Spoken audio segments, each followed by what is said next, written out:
अब की बार किसकी सरकार में आपका स्वागत है। तीन मेहमान हमारे साथ जुड़े हैं। राकेश त्रिपाठी जी हमारे साथ हैं भारतीय जनता पार्टी से, आशुतोष वर्मा जी समाजवादी पार्टी से और AIMIM से वारिस पठान जी। आप तीनों का बहुत स्वागत है इंडिया टीवी पर। और अभी जो थोड़ी देर पहले एक ट्वीट किया है मुख्यमंत्री योगी आदित्यनाथ के ऑफिस ने, वो मैं बताना चाहता हूं आपको। अब इसका मतलब अब सब लोग अपने तरीके से आप लोग निकालें। 15 मिनट के लिए पुलिस हटवाने की बात करने वालों, हाय बाय तक तो ठीक है, लेकिन इस बात का ध्यान रहे यह नया उत्तर प्रदेश है जहां सार्वजनिक तौर पर दंगाइयों के पोस्टर लगते हैं और उनकी संपत्ति कुर्क होती है और वो बाद में हम सुधर गए हैं ये तख्ती लेकर भी घूमते हैं। अब राकेश त्रिपाठी जी मुझे ये समझा दीजिए, आप पहले ये ट्वीट है किसके लिए? नहीं, ये ट्वीट तो मुझे लगता है आपके देख रहे सारे दर्शक जान गए होंगे कि कौन है जो 15 मिनट के लिए पुलिस हटवाने की बात कर रहा था। इस प्रकार की भड़काऊ बयानबाजी करने वाले लोग, सांप्रदायिक सद्भाव बिगाड़ने का प्रयास करने वाले लोग, उत्तर प्रदेश में दंगे की साजिश रचने वाले लोग, वो सारे लोग हैं जो उत्तर प्रदेश में कानून व्यवस्था का मखौल उड़ाया करते थे, खाकी वर्दी का मखौल उड़ाया करते थे। ऐसे सारे लोगों के लिए चेतावनी है और ऐसे सारे लोगों के लिए ये उदाहरण है कि कैसे उत्तर प्रदेश में तमाम अपराधियों ने गले में तख्ती डाल करके हाथ दोनों ऊपर उठा करके सरेंडर किया है उत्तर प्रदेश में। इसके तमाम सारे वीडियो वायरल हैं, तमाम सारे इसके नहीं, लेकिन ये 15 मिनट के लिए पुलिस हटवाने वाली बात ये आप सीधे कह रहे हैं ये वारिस पठान जी की पार्टी के लिए है? मुझे लगता है कि अक्लमंद को इशारा काफी है। ये बात अपने आप उनको समझ में आ जानी चाहिए जिन्होंने 15 मिनट में पुलिस हटवाने की बात की थी। एक मिनट, वैसे उत्तर प्रदेश की टेरिटरी में आकर के इतनी हिम्मत जुटा नहीं पाएंगे, मेरा ऐसा पूरा भरोसा है। वारिस पठान जी, ये ट्वीट मुख्यमंत्री दफ्तर से है। देखिए, अभी ये भाजपा के प्रवक्ता तो धमकी दे रहे थे कि उत्तर प्रदेश की सीमाओं में आ नहीं सकेंगे, रोक नहीं सकते आप हमको आने से। उत्तर प्रदेश मेरे भारत महान का एक अटूट हिस्सा है और हम वहाँ जाएंगे। हमारे उम्मीदवार चुनाव भी लड़ रहे हैं और बिल्कुल हम इलेक्शन कमिश्नर की गाइडलाइंस के हिसाब से अपना प्रचार भी करेंगे और इंशाल्लाह हम चुनाव जीतेंगे भी। अब मैं इसी के पहले एक जगह बैठा हुआ था, जरा मैं वो बताता चलूँ। सर, मैंने 2 लिस्टें देखी।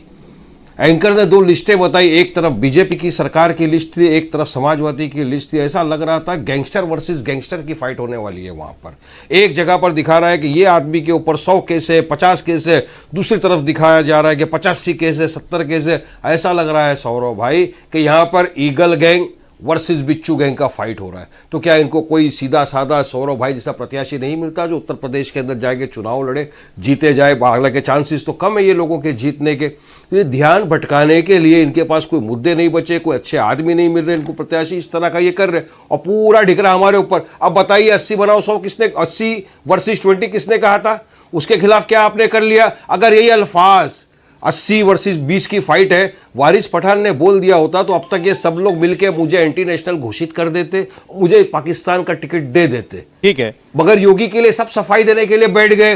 अरे पाकिस्तान का नाम लिए बिना इनको तो खाना हजम नहीं हो रहा है सौरभ भाई। और यहां पर मुझे बताइए ना, आप बताइए कौन से मुद्दे के ऊपर भाजपा या समाजवादी चुनाव लड़ रही है? क्या ये पेट्रोल डीजल गैस के मुद्दे पे चुनाव लड़ रही है? महंगाई के ऊपर चुनाव लड़ रही है? क्या ये क्राइम रोकने के लिए? नीति आयोग का रिपोर्ट है। 3 सेकंड ओके बोलिए। 3 सेकंड में मैं बोलना चाहूंगा आपको कि उत्तर प्रदेश में अभी जो ये चुनाव की ये बातें कर रहे हैं, तो मैं इनको पूछना चाहूंगा कि आपके मुद्दे यही है या आप एजुकेशन पे बात करेंगे, बढ़ते हुए तेल घी गैस महंगाई पे बात करेंगे, या आप इसी मुद्दों के ऊपर बात करते रहोगे? और ये जो बोल रहे हैं ना, ये स्पीच इनका, तो मैं कहूँगा कि पहले अपने गिरेबान में आप झांक लो। उत्तर प्रदेश की जनता समझदार है और हम जा रहे हैं पॉलिटिकल एम्पावरमेंट के लिए, हम जा रहे हैं हमारे हिस्सेदारी की लड़ाई लड़ने के लिए साहब। ठीक है। नहीं, अब वारिस साहब ऐसा है जैसे आपने इनकी लिस्टों में बताया किसके कितने गुनहगार, कितने अपराधी, तो जिसकी जो दुखती नब्ज होती है विरोधी वही पकड़ता है ना, जैसे आपने पकड़ी, ऐसे ही इन्होंने आपकी एक कमजोर नस पकड़ रखी है। ये बयान आपके नेताजी दे करके एक बार इतना बड़ा नुकसान कर गए तो वो तो बार बार याद दिलाएंगे ना कि 15 मिनट के लिए पुलिस हटा लो कहा था। नहीं, देखिए ये जो बयान था इसके ऊपर उनको लंदन में इलाज कर रहे थे, वो आए, सरेंडर हुए कोर्ट के सामने, केस चला, केस में एक्विट भी हो गए। और ये जो यहाँ जो रोज बयान जो बाजी हो रही है उसका आप क्या करोगे? जिन्ना को कौन लाया? अब्बा जान भाईजान को कौन लाया चुनाव के अंदर? हम लोग लाए क्या? ये सिर्फ ध्यान भटकाने के लिए पाकिस्तान का नाम लिया जा रहा है, जिन्ना का नाम लिया जा रहा है, क्योंकि जनता जनार्दन है, जनता सब इनकी चालबाजी समझ चुकी है सब। ठीक है, इसलिए इस तरह की बयानबाजियां ये लोग कर रहे हैं। मगर हम क्लियर माइंड से जा रहे हैं उत्तर प्रदेश में चुनाव लड़ने, विकास का मुद्दा, एजुकेशन का मुद्दा, लोगों के मुद्दे लेकर जा रहे हैं चुनाव लड़ते, और मुझे यकीन है इस मर्तबा उत्तर प्रदेश की जनता हमको दुआओं से नवाजेगी और हमको कामयाबी हासिल चलिए आशुतोष होगी। वर्मा जी क्या कहेंगे इस बात पर? पहले तो उनका आरोप वारिस साहब का यह है कि आपके बीजेपी के भी प्रत्याशी सबसे ज्यादा दागी और अपराधी हैं, और दूसरा मुद्दा वो कह रहे हैं हम मुद्दे की बात कर रहे हैं, अचानक कहां से आ गए तख्ती टांग के बात करने वाले कि अपराधी जो है तख्ती टांग रहे हैं? सौरभ जी, एकाएक भारतीय जनता पार्टी और भारतीय जनता पार्टी के योगी आदित्यनाथ जी को समझ में आ जाता है कि चुनाव तो काफी हाथ से निकल चुका है और एक फ्रेंडली मैच खेला जाए जिसमें फिर से एआईएम को पिक्चर में लेके आया जाए और तुम मुझको गाली दो, मैं तुमको गाली दूं, तुम हिंदू हिंदू पे चिल्लाओ, मैं मुस्लिम मुस्लिम पे चिल्लाऊं और पूरे चुनाव को घुमा दिया जाए। सौरभ जी, कितना पुराना चाल, कब तक चलते रहेंगे? इस उत्तर प्रदेश की जनता कब तक इसे पिसती रहेगी कि ये फ्रेंडली मैच देखिए, जनता भी समझ चुकी है।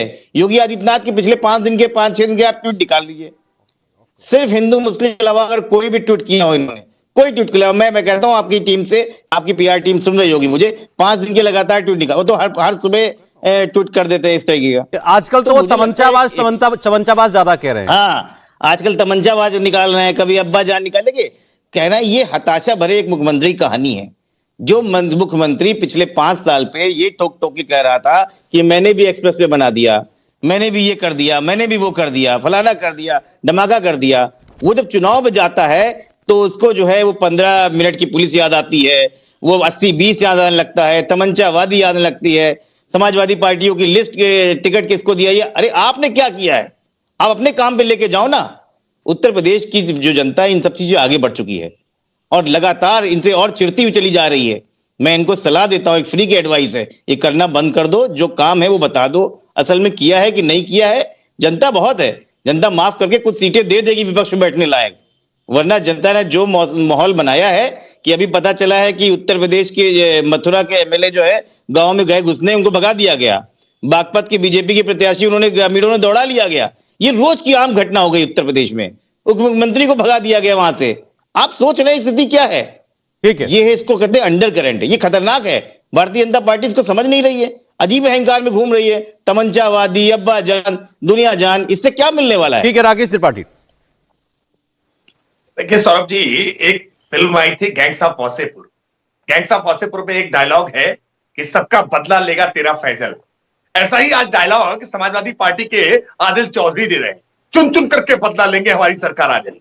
इनके एक और नेता है कुरैशी जी, वो कहते हैं कि हमारी सरकार आएगी तो हमारी पेशाब से चिराग जलाएंगे। ये कौन सा केमिकल इजाद कर लिया इन्होंने? समाजवादी पार्टी के नेताओं के भाषण सुन लीजिए, धमकाने के स्वर दिखाई पड़ रहे हैं। इन गैंगस्टर्स के, इन हिस्ट्री सीटर्स के, इन माफियाओं के, इन अपराधियों के, इन दंगाइयों के स्वर सुनाई पड़ रहे हैं और इनकी आहट उत्तर प्रदेश महसूस कर रहा है कि अभी चुनाव में ये इस प्रकार के अपने स्वर दिखाई नहीं पड़ रहे हैं। उत्तर प्रदेश की जनता जानती है कि उत्तर प्रदेश ने दंगों का राज देखा है, उत्तर प्रदेश ने इन माफियाओं का, हिस्ट्री सीटर्स का सब सरकारी संरक्षण में भूमाफिया के तौर पर सरकारी जमीनों को, प्राइवेट जमीनों को कब्जा करते हुए देखा है। आज इनकी सूची, पूरी सूची भरी पड़ी हुई है हिस्ट्री सीटर्स से। मनोज पारस इनके दुष्कर्म के आरोपी, गैंगरेप के आरोपी, ये बालिका दिवस के दिन घोषित करने का काम करते हैं। ये महेंद्र सिंह झीन बाबू जो गोवा में पकड़े जाते हैं रंगरेलियां मनाते हुए, उनको ये बालिका दिवस के दिन घोषित करने का काम करते हैं। पूरी सूची इनकी, और ये भारतीय जनता पार्टी से तुलना करने की बात कर रहे हैं। आपकी पार्टी ने भी तो आज लिस्ट डाली है ना इलेक्शन कमीशन की वेबसाइट पर, कितने कितने उम्मीदवारों पर मुकदमे हैं, उसमें बहुत सारे नाम हैं। मैं इसलिए बता दे रहा हूं, देखिए ये बार बार जिक्र करते हैं, मुख्यमंत्री पर मुकदमे हैं, उप मुख्यमंत्री पर मुकदमे हैं। गौ तस्करों के खिलाफ हम संघर्ष करेंगे तो आपकी सरकारें हम पर मुकदमे लगाती है, क्योंकि इन गौ तस्करी से आपकी सरकार सत्ता रहते हुए व्यवसाय चलाने का काम करती है।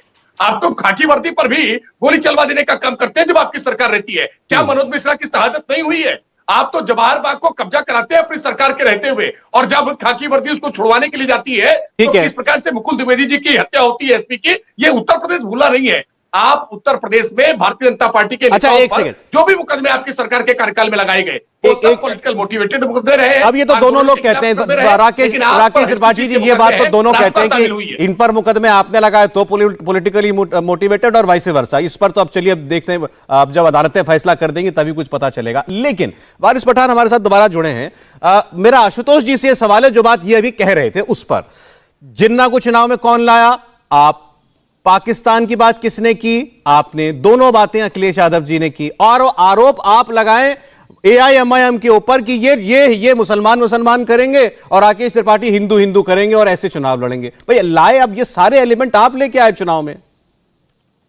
नहीं सर, अब देखिए ऐसा है कि उत्तर प्रदेश की जनता ये जो धार्मिक उन्माद है बहुत पहले से देख रही है, और ये भी देश की जनता का एक एक व्यक्ति जो राजनीति में इंटरेस्ट रखता हो या ना रखता हो, पता नहीं आप किस तरह की बात कर रहे हैं, उसको सबको पता है इस धार्मिक उन्माद से फायदा किस पार्टी को नहीं आ रहा, जो एक धर्म की राजनीति करती है। इस सर्वधर्म समभाव की देश में जो एक हिंदू की बात करता है, एक मुस्लिम की बात करता है, वो कैसे अपने आप को जो है इस देश का मान सकता है? और कौन करना चाहता है? कोई नहीं करना चाहता सौरभ जी। हम तो लगातार अपनी बात करते चले जा रहे हैं। हम तो एक्सप्रेसवे की बात कर रहे हैं, हम थर्मल प्लांट की बात कर रहे हैं, हम 1090 की बात कर रहे हैं, हम 108 एम्बुलेंस की बात कर रहे हैं। ये क्या बात कर रहे हैं राकेश त्रिपाठी जी? किस तरह की बातें आप करते हैं? आप तुलना कर रहे हैं अपने मुख्यमंत्री की। मुख्यमंत्री की भाषा आपने किसी सुनी? किसी, मैं कहता हूं विश्व में नहीं, इस देश में नहीं, पूरे विश्व में किसी मुख्यमंत्री या स्टेट हेड की बात सुनी है इस तरीके की? तमंचावादी, अब्बा जान, जालीदार टोपी सुनी कभी आपने?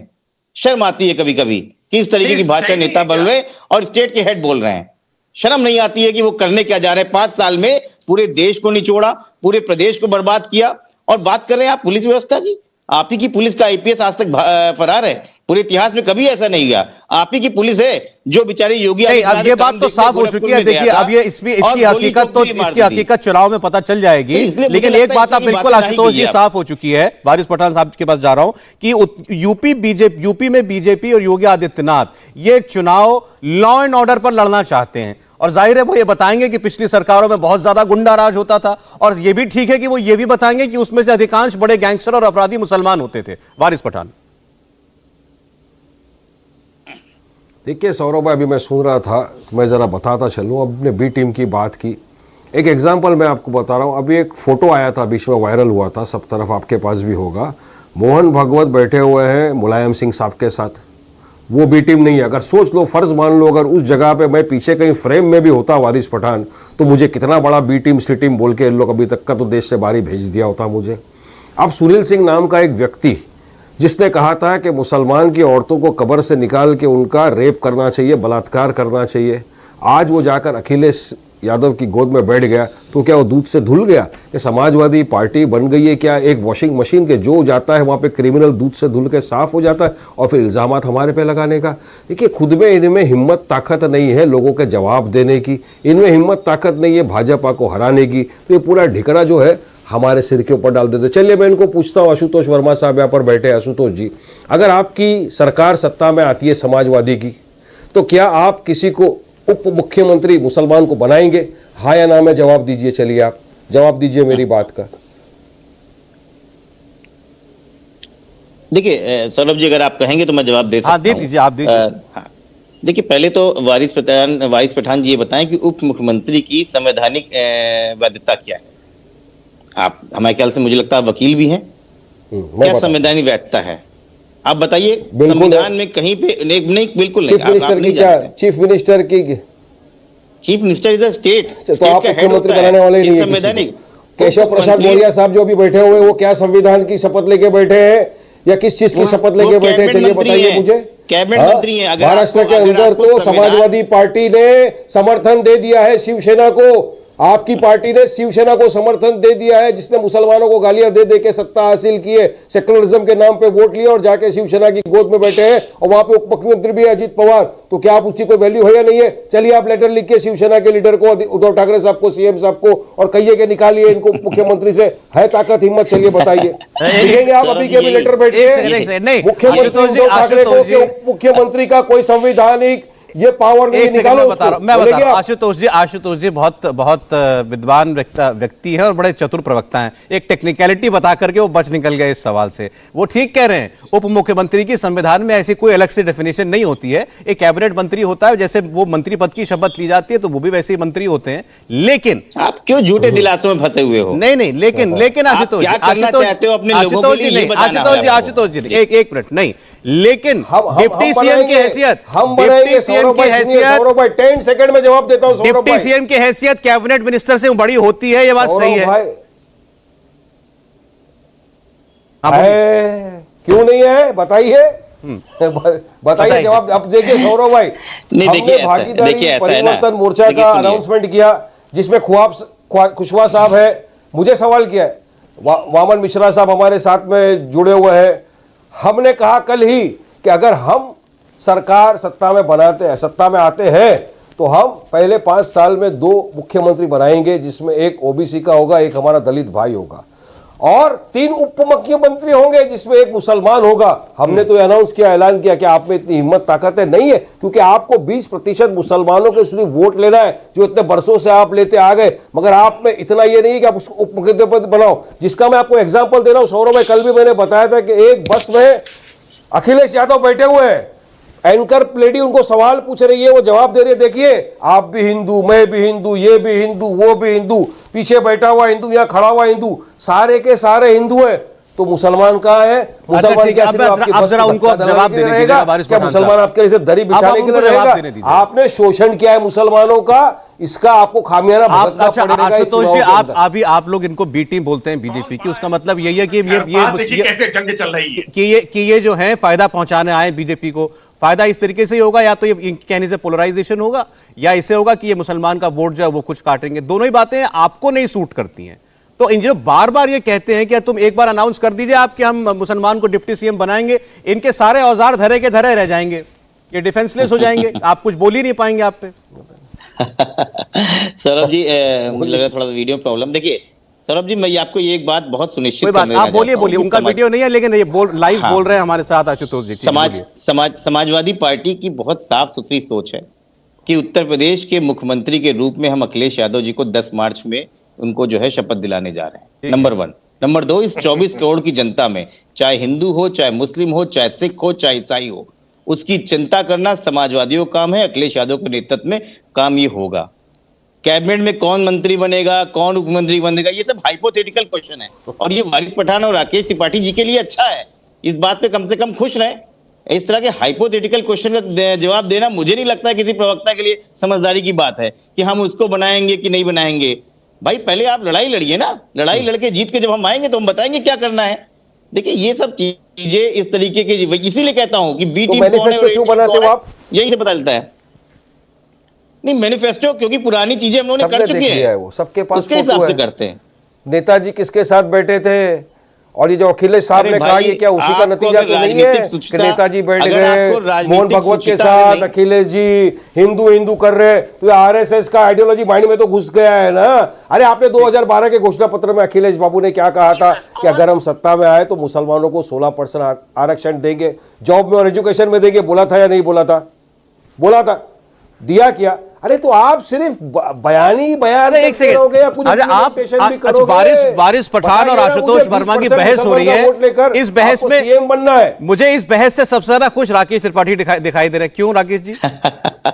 यही तो मैंने बोला कि मजा किसको आ रहा है। देख रहा हूं कि मुसलमानों का खैरख्वाह बनने के लिए कितनी होड़ मची हुई है। अब इस पैनल में चूंकि बहुजन समाज पार्टी नहीं है, वरना बहुजन समाज पार्टी अभी सबसे बड़ी खैरख्वाह होती, और सबसे ज्यादा बड़ी खैरख्वाह तो कांग्रेस पार्टी अपने आप को घोषित करती है, जो देश के संसाधनों पर पहला आंख बना देती है। सच्चाई यह है कि इन सारे राजनीतिक दलों ने मुसलमानों को वोट बैंक बना करके रखा और अपना बैंक बैलेंस ठीक करते रहे। लेकिन भारतीय जनता पार्टी की योगी आदित्यनाथ सरकार ने उत्तर प्रदेश में आज 43 लाख प्रधानमंत्री आवास दिए हैं, उसमें 27% प्रधानमंत्री आवास हमने मुसलमानों को दिए। हम मुसलमानों की बेहतरी के लिए काम कर रहे हैं। हमने आज उत्तर प्रदेश में सबका साथ सबका विकास केवल कहा नहीं है, बल्कि करके दिखाया है। देखिए उत्तर प्रदेश में जब सांप्रदायिक दंगे होते थे ना, तो घर इनके भी जलते थे, घर उनके भी जलते थे, हिंदू भी परेशान होता था, मुसलमान भी परेशान होता था। लेकिन आज उत्तर प्रदेश में जब लॉ एंड ऑर्डर की सिचुएशन बेहतर हुई है, तो सबका कारोबार ठीक हुआ है, सबका रोजगार ठीक हुआ है, सबके बच्चे सही सलामत हैं, सुरक्षा का एहसास सबको चाहिए। सबके दर्द एक तरह के होते हैं, सबके लिए खुशियां एक तरह की होती हैं। लेकिन जब नवरात्र के विसर्जन हुआ करते थे तो समाजवादी पार्टी की सरकार में कर्फ्यू लग जाता था। क्यों श्रवण यात्रा पर डीजे पर प्रतिबंध हुआ करता था? ये आशुतोष जी नहीं बताएंगे, ये तुष्टिकरण था आपका तुष्टिकरण था कि आप कांवड़ में डीजे पर प्रतिबंध लगाते थे, आप जन्माष्टमी पर रोक लगा दिया करते थे, आप अयोध्या जाने से परहेज किया करते थे। ये सच्चाई नहीं है क्या? आपने नहीं, चलिए सर, समय समय मेरे पास समय की पाबंदी है थोड़ी सी। बहुत धन्यवाद करता हूं आप लोगों का, समय दिया आप लोगों ने कम नोटिस पर। वारिस पठान जी, आशुतोष वर्मा जी और राकेश त्रिपाठी जी, शुक्रिया आपका। इंडिया टीवी हर वक्त हर जगह डाउनलोड करने के लिए सर्च करें India TV news Google play store या ऐप स्टोर पर।